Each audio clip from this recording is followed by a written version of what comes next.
all those programming years, it starts to become up to us to, reparent ourselves, to make ourselves feel safe in our body, to give ourselves the messages that we didn't receive that we really needed to hear. Hey friend, so I just finished speaking with Shannon Kim of Self Love Tea, and it was completely unexpected, the story and the unfoldment, because I didn't use any scripted questions and I just went off of my curiosity and my intuition and just based the conversation on what was unfolding naturally and just was present and just listened and reflected things that I thought were just coming up for me in that moment. And I think it was to me, it was a beautiful unfolding that I imagine you're going to get some medicine from. And so this conversation is for you if you have any interest in authenticity, in self-healing, in self-love, in ritual, in growth, in being a human. I think you're going to really enjoy this for so many, many reasons. Hello, love. If you have been feeling the call to deepen your healing path or finally answer that whisper to become certified in Reiki 1st degree or 2nd degree, this is your invitation. For over 26 years, I've practiced and taught Reiki in the pure direct lineage of Dr. Mikao Usui. It's guided me through motherhood, retreats, private sessions, spiritual leadership, and the sacred mess of life. And now I am offering this sacred transmission to you. Reiki 1 and 2 certification retreat on Rockaway Beach, Oregon. 2 post-retreat integration Zoom circles are part of this. This is a professional training and a soul deep immersion. You will leave certified, attuned, and confident to share Reiki with clients, loved ones, animals, yourself, and the world. Whether you are a healer, a creative, a teacher, a doula, a therapist, or just someone craving more trust in your inner knowing, this retreat is designed for you. So if your heart is saying yes, even just a little, I invite you to trust that, to reach out, have a conversation with me. Let's get you ready. This might be the next right step in your healing journey. So to learn more, you can just email me, siri@sageandblushwellness.com. Reach out however feels good, and I can't wait to have a conversation with you. Welcome to the Authentic Creative, where we expand our capacity to feel good, one deep breath, one bold choice, and maybe a little bit of magic at a time. I'm Siri Baruch Thornton, healer, creative, and lifelong explorer of all things energy, self-expression, and joy. With over 26 years of experience in Reiki, Akashic Records, and transformational breathwork, I've learned that feeling good is not a luxury, it's a practice. And sometimes it's a little messy. This podcast is here to help you trust your intuition, break the rules, the ones that need breaking, and live more fully in your gifts.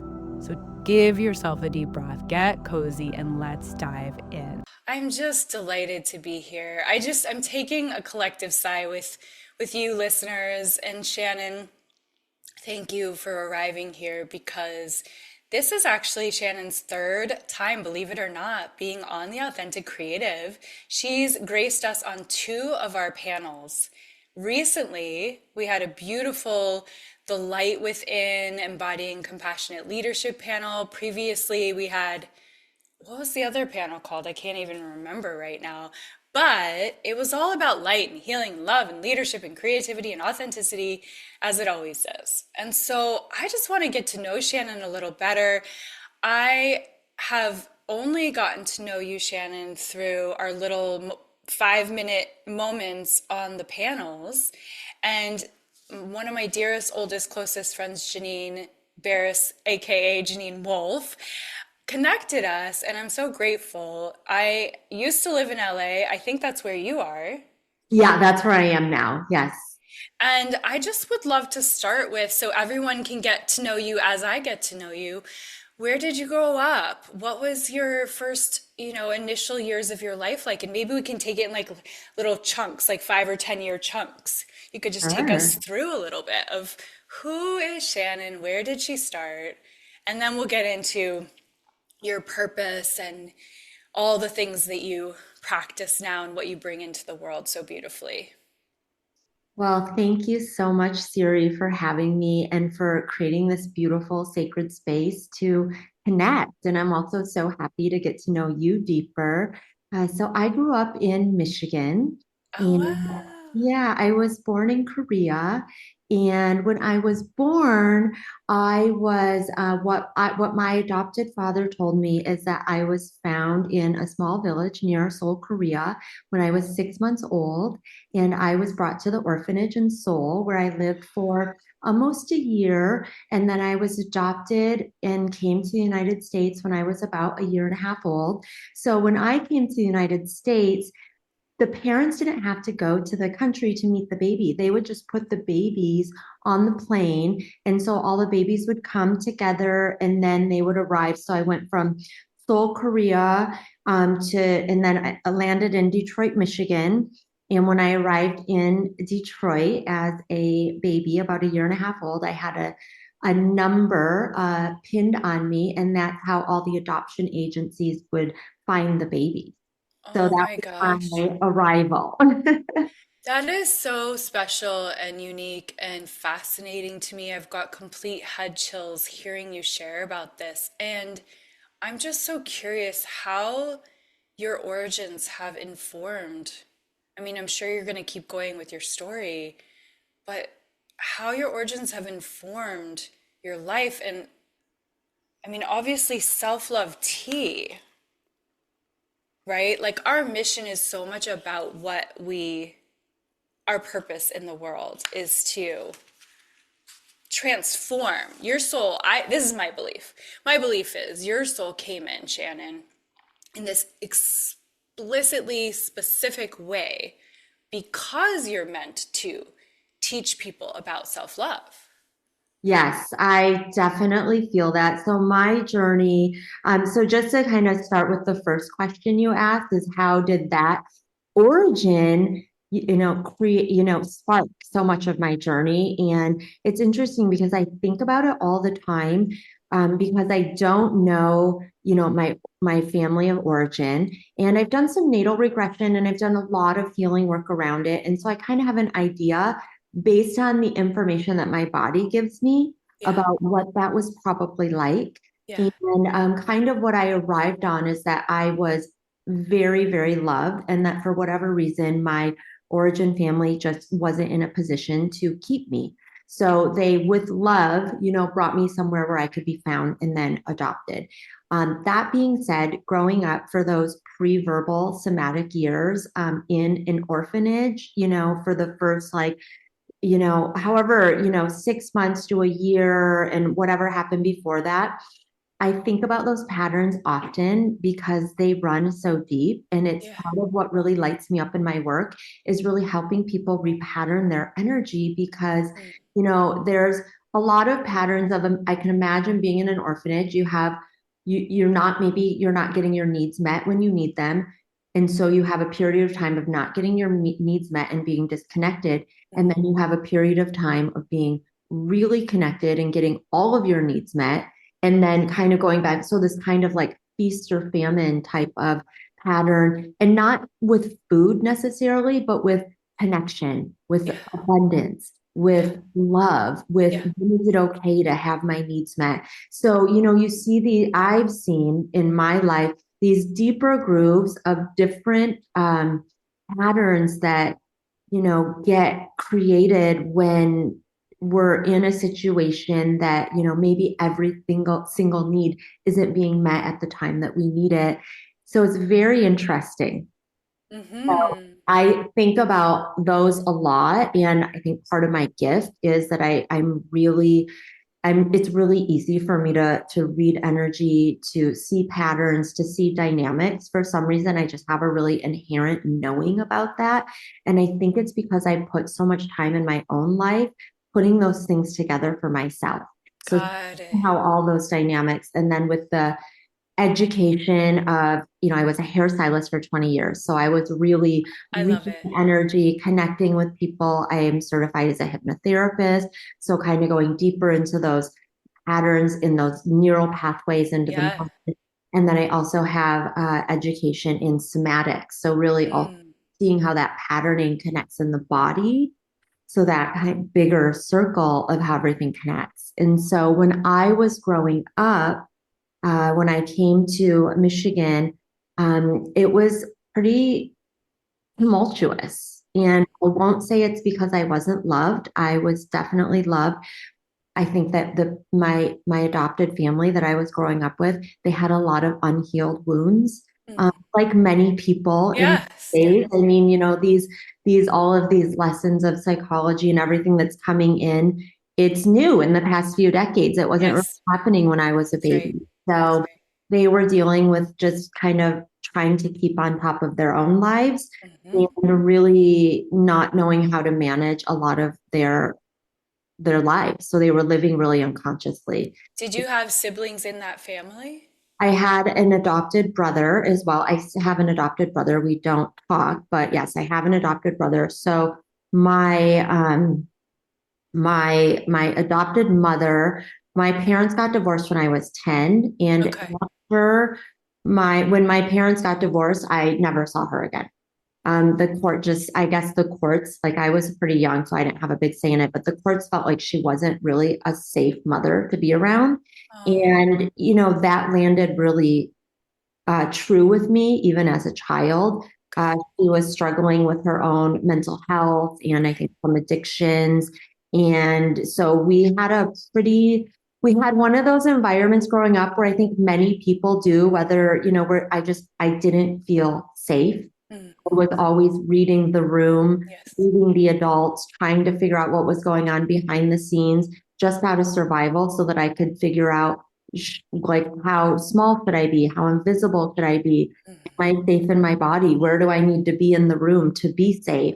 That And hypervigilance, yes. hyper vigilance, yes. And I've also seen some of those patterns translate into, my life now, where, now that I am in a different life, I am safe.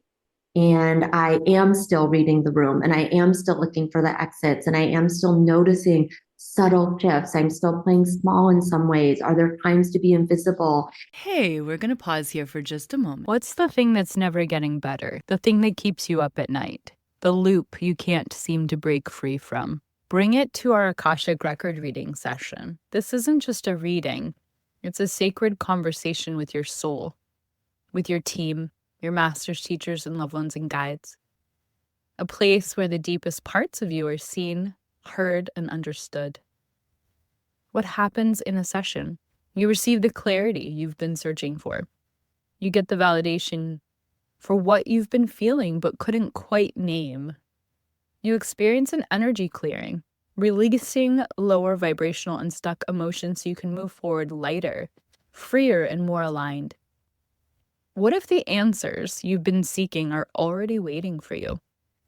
In this space, you can finally breathe, release, and receive the relief you've been craving. One session or a package are available over Zoom from anywhere in the world. It's time to lift the weight off your heart. Say yes to clarity. Say yes to relief. Message me to book your Akashic record reading today. Link in the show notes. And we're back. Times to be invisible. And so it's just really interesting how we see all these things flow through.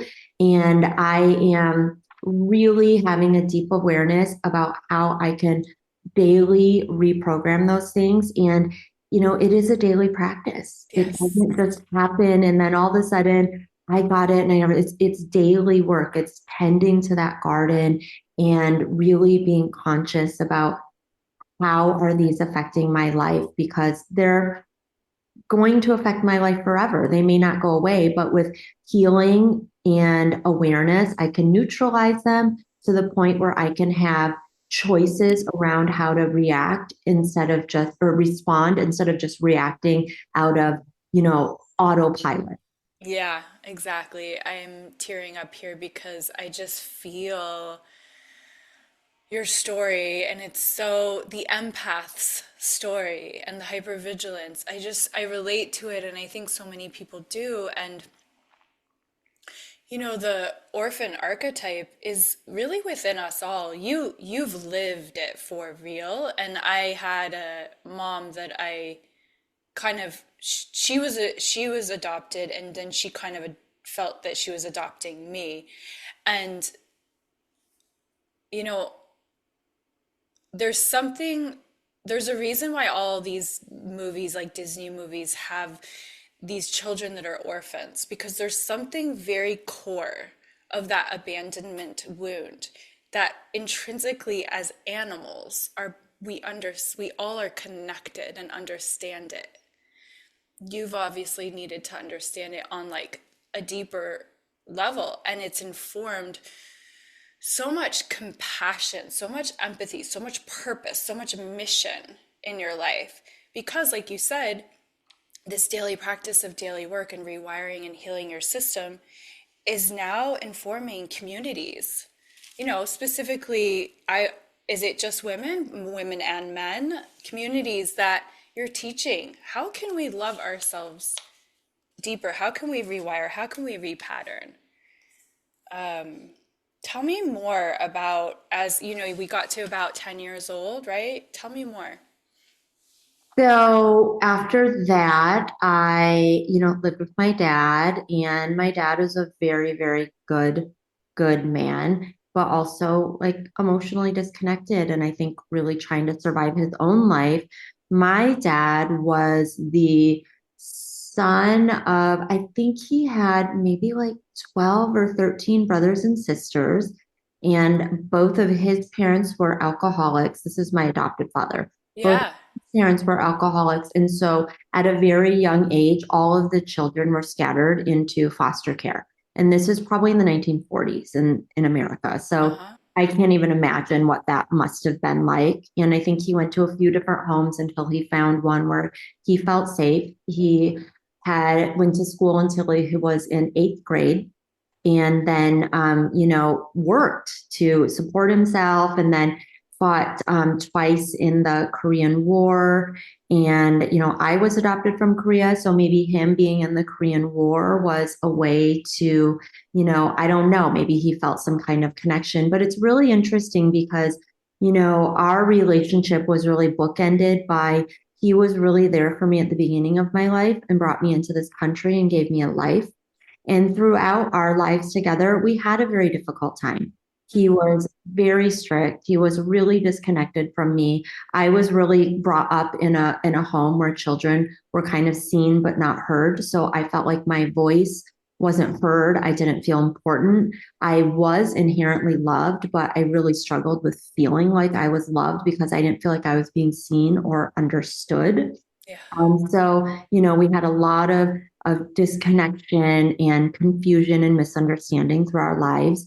That being said, at the end of his life, when I knew, of course, he was going to pass at some point, and I had, done a lot of healing. My entire life since I was about 15 years old was like trying to understand, like, what is happening? Why is this happening? How can I feel better? How can I at least get enough understanding of what's happening so that I can feel better, but also maybe the adults around me can have better relationships, which selfishly meant that I could have a better life.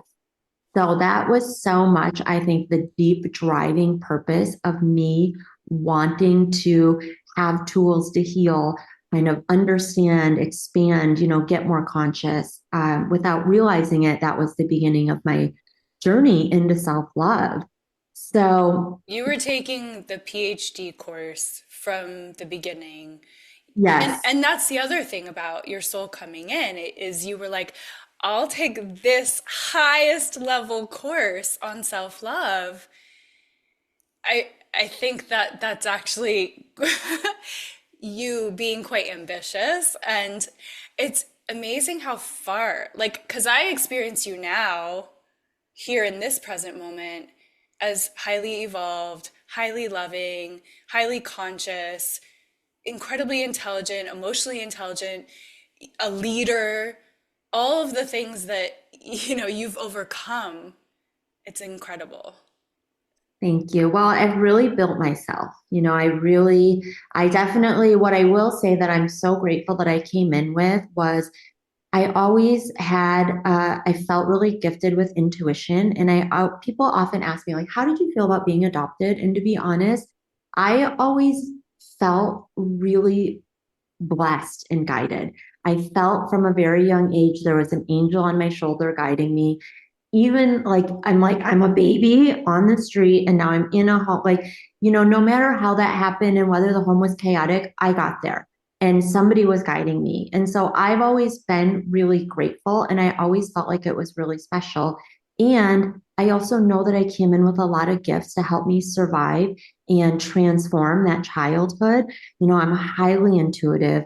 I'm very adept at reading energy. That hyper vigilance of all of those like subtle shifts of energy and everything that's happening in the room and just knowing, it has served me very well. As we all do. I've built my entire life around it. My career as a hairstylist was built around that. My career now in the wellness world is built around that. My friendships, my relationships, I'm very sensitive, I'm thoughtful, I'm compassionate, I'm empathic, I'm a good listener. I'm all of those things, like show up fully present with my full heart in my friendships and my relationships. And bringing that into a healing career is also really valuable because people, they feel seen, they feel heard, they feel like attuned. Somebody is attuning to what my frequency and they're helping me see things that I can't see. It's that deep reflection from attunement. So those are all of the gifts that I have been able to cultivate and really transform from this really complicated, challenging journey. And the biggest gift is just remembering who I am, standing really authentically in that, and then allowing people to see me for who I am. And all of these things, they sound so simple. And like, of course, that's what we're doing. Of course, we're here to love ourselves. Of course, we're here to be authentic. Of course, we're all trying to remember who we came in as babies before all this stuff got layered on top of us. And it's the hardest thing in the world for people to do. People spend their entire lives getting back to the point of unconditional self love, which I think is one of the highest forms of healing that we can give ourselves. It's what I think I'm here, these huge lessons. So, these big, easier said than done lessons, they sound so simple. We strive our whole lives to make these reality for us and so that we can have a better life. And whatever lifetimes we're going to next and whatever future generations that we are helping bring in. And also it helps to heal past generations. That's right. Ones that were before us and our lives in the past, in this lifetime. Yeah. What are some of the practices just in the 3D practical realm that you're doing on a daily to repattern? We touched on it a little bit in the panel that you were just on here on the podcast, but some of those things that you do as ritual. Yeah. So one thing that what I think is really important is for people to have an awareness about how they channel their superpower and their gift, because everybody is intuitive and everybody channels information and everybody is so unique and so gifted. So one of the ways that I channel my gifts are through writing. Yes. I love journaling. I have an everyday writing practice and it means so much to me. It's very different than thinking. So for people who are writers or journalers, this. For people who don't, I really encourage you to even just try it for a few minutes, because when we think, we're logically trying to make sense of our conscious thoughts. Yes. And when we write, that pen to hand connection is a direct link to our subconscious mind. And when I write, I will think that I'm going to write something and I will write something completely different. Yes. I write the truth. And I know it's the truth. And I often wonder if that's sometimes why people are afraid sometimes. Right. They're afraid of their own truth. And that's Yes. not a good or a bad thing. That's just something to notice and something to be aware of and more information to have. So it's like the Yes. more information that we can have about ourselves and the way that we operate in the world starts to give you a deeper look into your own patterns. So I would say number one is writing. Yes. I really enjoy that as a daily ritual. I really love to sit in silence or quiet. I'm going to call that meditation. And I'm also going to be very honest. Sometimes it's not just still meditation where I'm not moving with my eyes closed. Sometimes it is, and it feels amazing. Other times it might be going outside and it's in nature. You know, the sacred geometry in nature, just looking at a tree or looking at a flower or feeling your feet on the grass or the wind on your face, that moment of presence and stillness is enough to start to bring you back into your body. And Yes. so meditation can look like many different things. Uh, Components I think that work for me with a meditation is stillness. It is silence, and it can be with your eyes closed. Maybe it's with your eyes open, and maybe you light a candle to bring you back to that present moment, and you just watch the flame. You know, I always set a timer. So I choose the amount of time. Is it 5 minutes? Is it 10 minutes? And if you're new to it, don't be overly ambitious. Just choose what works for you. It could also be just looking at a flower, you know, setting your timer for 5 minutes and looking at the beauty of a flower. That sacred geometry brings us back into rhythm with our own frequency. And roses in particular, yes, because energetically they have that high frequency. I love roses. Roses are my favorite flower. They are so beautiful. Look, you have beautiful roses there. Those are gorgeous. Just imagining looking at the rose and just allowing that beautiful flower, that's a meditation. So there are lots of different ways we can be still. So I would say give yourself a timer, be still, be silent, put your feet on the ground, maybe light a candle. Maybe it's even just taking some deep breaths in and out. You know, that's enough to get you connected to your higher self. And then when I do have that connection to my higher self, to me, it does feel good to go into some silent moments of meditation and, you know, think about either what is my intention for the day? How do I want to feel? And what do I need to support myself through that? So, you know, that's another layer. And that's a great place where the tea comes in as a portal or as a tool to support that emotional healing, to support that emotional intention and really help you feel how you want to feel so that you can support yourself throughout the day.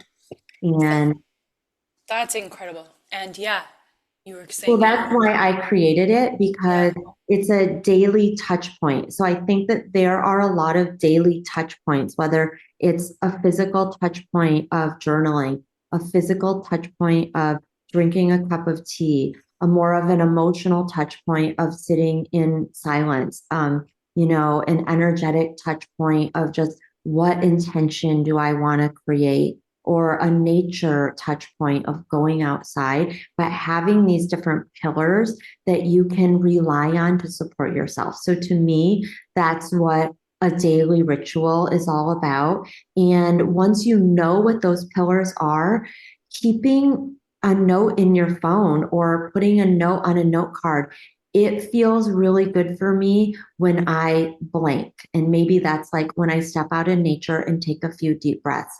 That's what I need to return to myself during the day. And then, you know, set a reminder on your phone for that.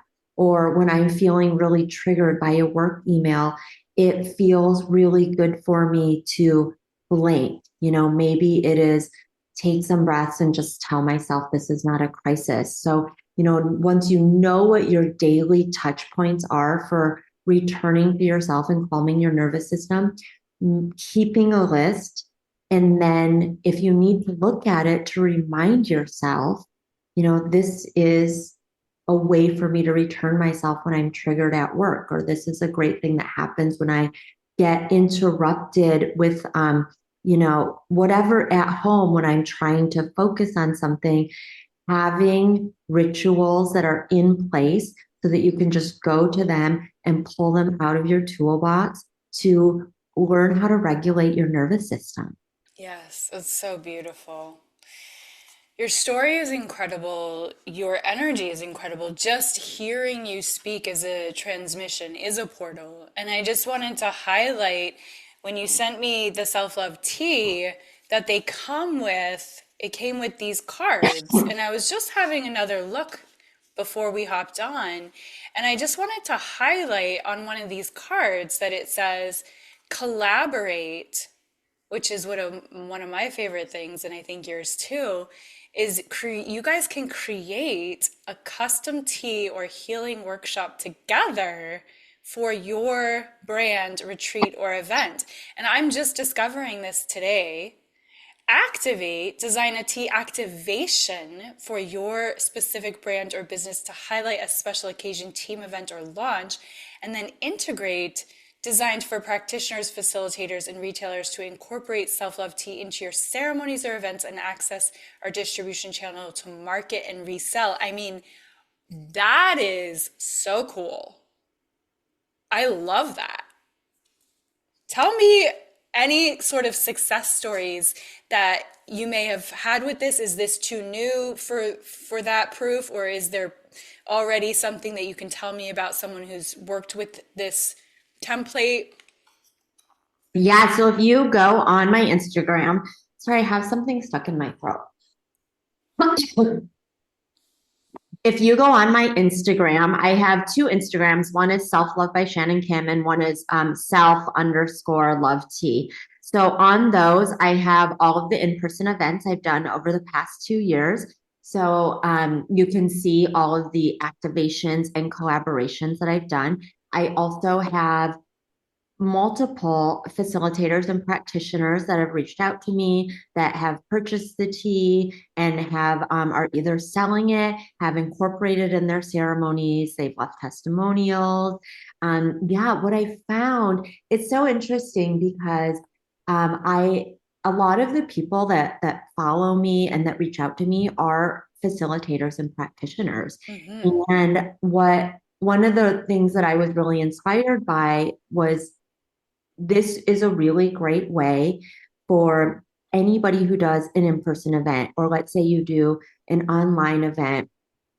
It's a great way to set a sacred space. And because of the self-love tea ritual, it's like create your sacred space, brew the tea, speak your affirmations directly into the water to program the tea with that frequency. And then as you drink the tea, you're infusing that frequency, that intention into your body, and you're just allowing it to go wherever it needs to go, trusting it does the work that it needs to do, lighting your body up, and then afterwards doing any reflection.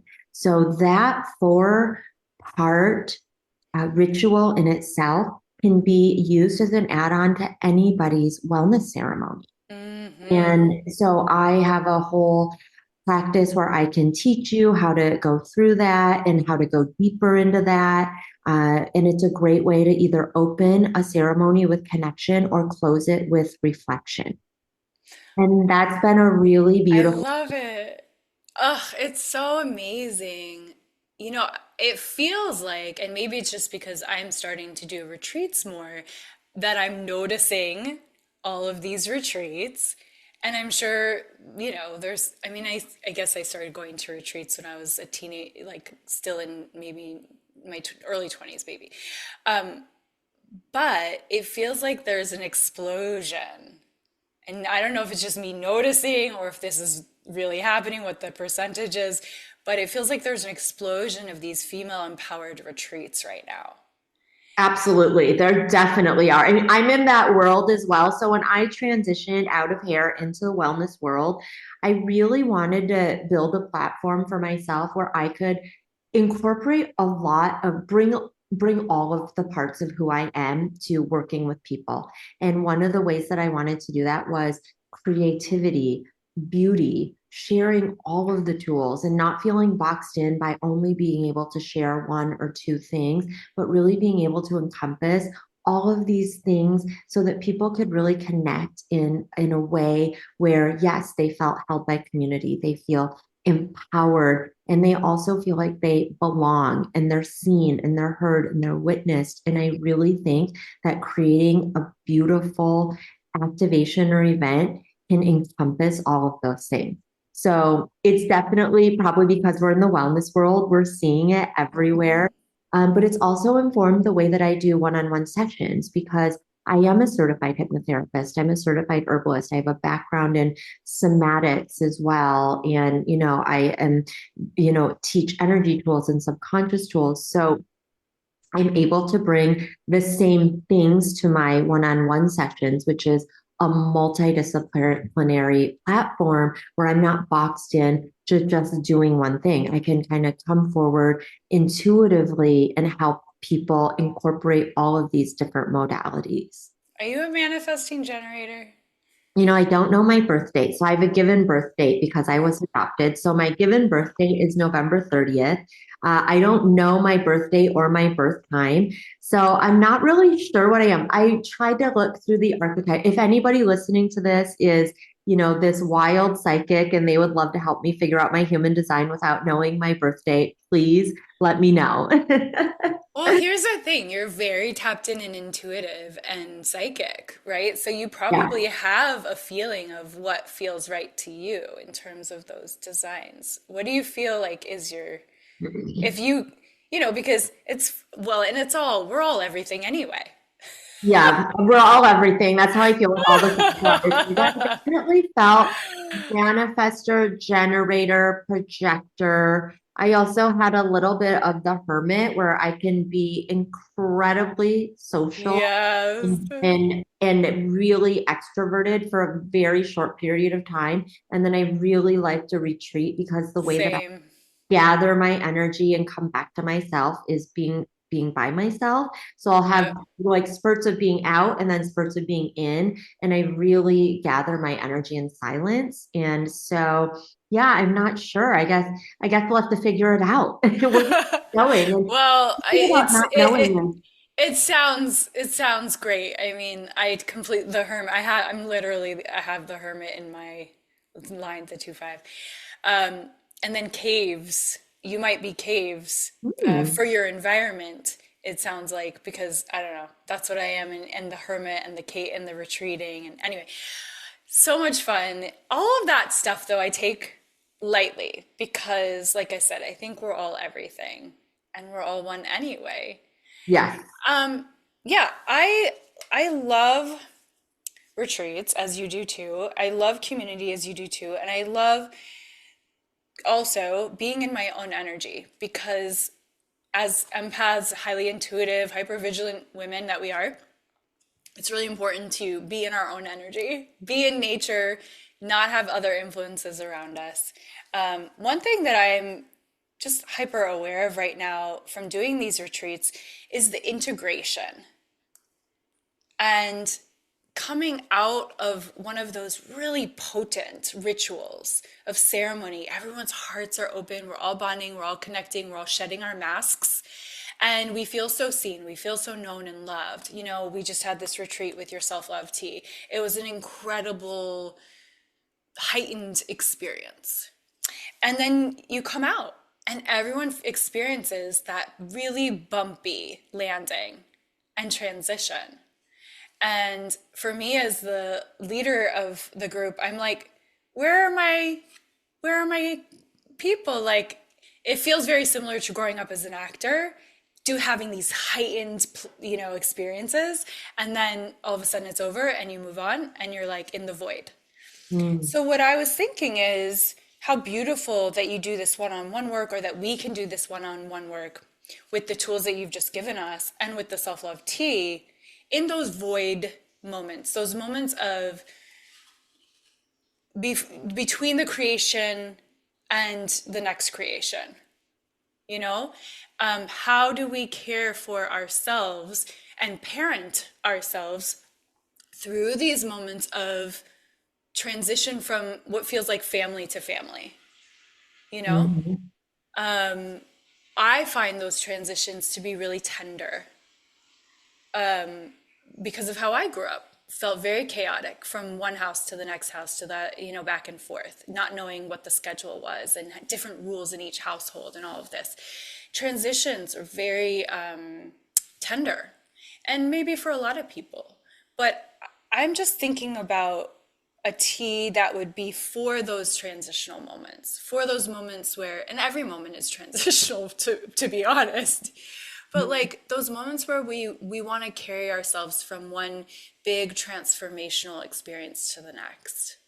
Yeah. I mean, I really think of it also as creating safety for ourselves. Yeah. And so having a tool to integrate that safety and that transition, because often transitions are scary. And it's because it's the unknown and we don't know what to expect and are we going to be safe? And so for me, so much of it comes down, and I've talked to so many women, and one of the number one things that I hear come up for women is feeling safe in their body, Mm, having the ability to regulate their nervous system so that they can feel safe in their body. I hear almost every single woman say it. And it's not just a woman thing. It's men, it's women, it's people in general, because we've all had so many experiences as children, whether it's pre-verbal energetically or throughout those other deep programming years until you're like, 8, 9, 10, of just not feeling safe in our bodies. mm, And what happens is that, that window closes of when your parents or your primary caregivers are going to have the opportunity to make you feel safe in your body.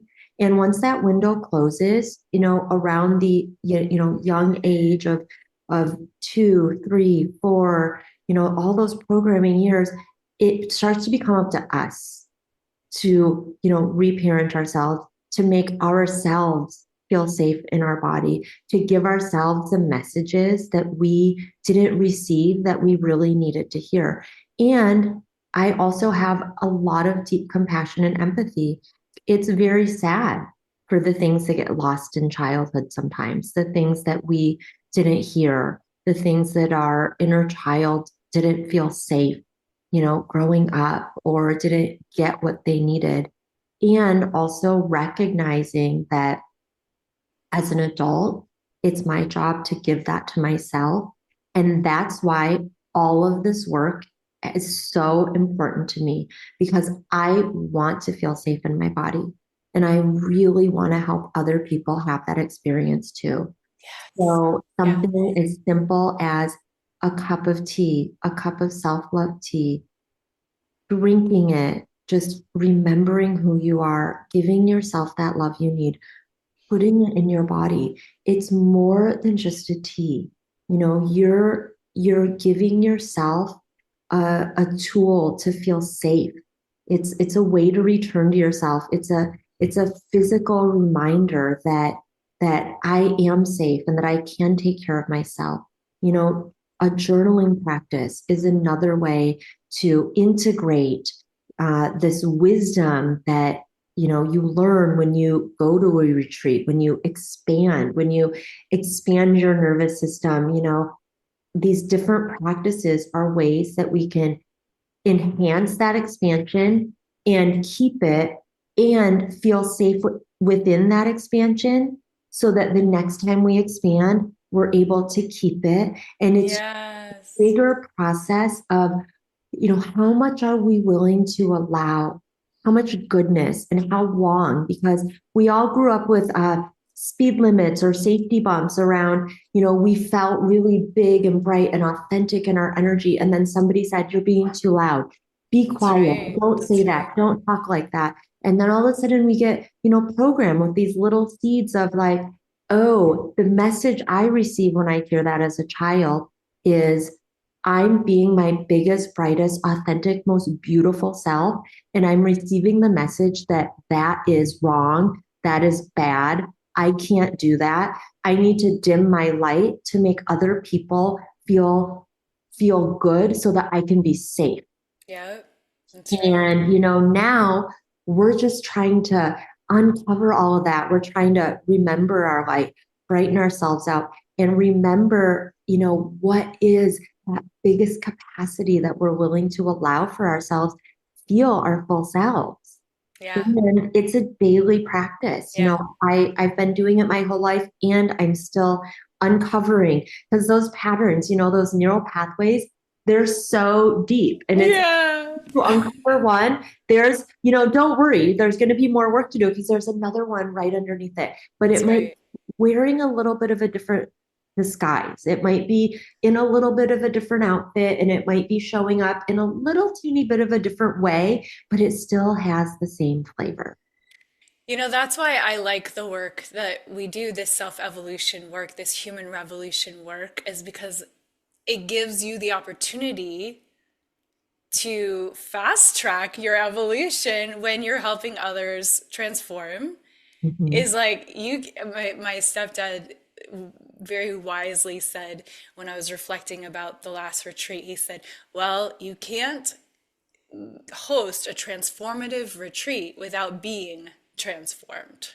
And Mm. I was like, oh, yeah, yes, yes, Yeah. yes. So this is such a, like I said, such a meditative practice talking with you. I do want to be sacred about our time. And I want to say to the people listening, no accident, no mistake, no coincidence that you've listened to Shannon today, that you've tuned into this particular frequency and vibration of message. This is for you if you're here, especially if you're still here at the end of this conversation. This was for you, your soul. So take this as medicine. Ask Shannon on Instagram any questions you have for her. And just like we were talking about, just like Shannon was saying, this is a daily practice. So as I always say, keep expanding your capacity one breath at a time to feel good. You are so loved. We are so here for you. However, we can resource you with all of the gifts here. And thank you so much for listening. I'll let you, Shannon, if you have any last words you want to share, because I know I just kind of closed us out, but I want to give you an opportunity to close out anything you want to as well. Yes, I would love. So at the beginning of the podcast, I was kind of talking about a little bit of a story with my dad and how we kind of bookended each other's lives. And I just wanted to close that up because it's really beautiful and I'll tell you why. So, I was saying in the beginning of my life, he was really there for me. And then through our entire life, we had a very tumultuous, difficult relationship, but there was always love there, but it was difficult, very Yeah. misunderstood. And at the end of his life, I really felt like I was able to be there for him and really help him kind of move on to, the next phase of You consciousness. death dueled him? In some ways, not completely, but there was a moment. We had maybe, a few moments, but I feel like in that few moments, it really kind of wrapped up the purpose of our life together. Wow. So it's ironic because he was really there in that moment for the beginning of my life. And I really felt like we had a few moments at the end of his life that really showed me the deeper purpose of our entire relationship. And that gave me so much healing and so much forgiveness.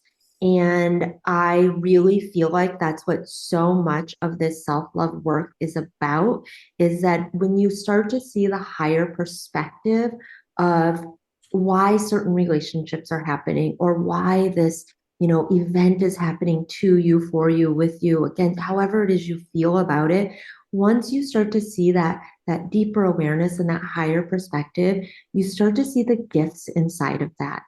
And when that softness happens, that opening, that forgiveness, that's when you really get a deep experience of healing in a new way.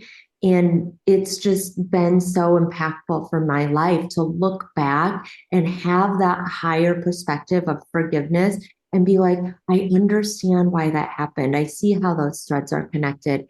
I see how, because of all of those challenges, I not only did I come in with these gifts, but I've been able to hone them throughout my life and now share them with other people. And that was given to me through this really rocky avenue, but shown to me through forgiveness and connecting all of the dots. Yeah, that's powerful. And that brings so much hope to people who Yeah. are anticipating those moments because Mhm. we all are going to get there. Yes. So a lot of hope and inspiration. And, thank you so much for having me, Siri. It's been so beautiful to be with you today. And I really appreciate this beautiful conversation. Thank you. You're so lovely. And you just emanate that compassion and self-love and meditative energy. And it's just beautiful to be in your aura and to hear from you and to hear your story. And thank you for being so vulnerable and so authentic. It's really not only refreshing, but it's healing. It's healing to hear people's origins and their stories and their heartbreak and their healing and their journey and their mission and their purpose, like, and how it all connects. Like you said, the dots, how they connect. It's really gorgeous. It's like the movie of your life. We got to just watch it. Thank you. The trailer. You're Yeah. like, that's just the highlight reel. Thank you so much. Yeah, this has been just so amazing. And I appreciate you and the work you're doing. So thank you. Oh, you're so welcome. All right, guys, we'll see you soon. Have a beautiful rest of your day. Hey, love, if your soul has been whispering for more connection, more clarity, more you, come join us for a truly sacred weekend, the Goddess of Light Retreat, happening September 28th to the 30th, 2025, in the breathtaking energy of Mount Hood National Forest in Oregon. This immersive retreat is an Akashic record reading certification and soul activation experience designed to bring you home to your deepest knowing and infinite wisdom of the Akashic. We'll gather in sisterhood to open the Akashic records. You will learn to read the Akashic for yourself and for others through a powerful 4-part training that begins before the retreat and culminates in our live graduation ceremony in Oregon. And if for any reason you don't feel fully empowered by the end of our retreat, we're going to have a couple more Zooms afterwards. It's not just about learning. This is about empowering you. This is about embodying the full spectrum of what it means to open the Akashic. We will infuse our time together with transformational breathwork, Reiki, and art activation with Amy Tangerine, cacao ceremony, forest waterfall walk, and space to integrate in nature while soaking in the hot tub that's an indoor-outdoor hot tub, having fully catered, nourishing meals, and some quiet magic time. This is about remembering who you are and why you're here. It's about unlocking your gifts in a circle that sees you and supports you. Spots are intentionally limited, so head to the link in the show notes or reach out to me directly to feel into whether this is for you. I would be honored to welcome you into the Akashic Records and into this sacred retreat. Thank you so much for listening and breathing with us. If this episode moved something in you, if it brought clarity, comfort, or even just a deeper breath, please take a moment to leave a 5-star review. It helps more than you know and allows this show to reach the hearts that need it most. And don't keep the medicine to yourself. Share the authentic creative with your people. Send it to a friend, post it in your stories, text your favorite quote, or shout it from the metaphorical rooftops. Every share, every review, every ripple makes a huge difference. Keep expanding your capacity to feel good, and I'll see you in the next breath.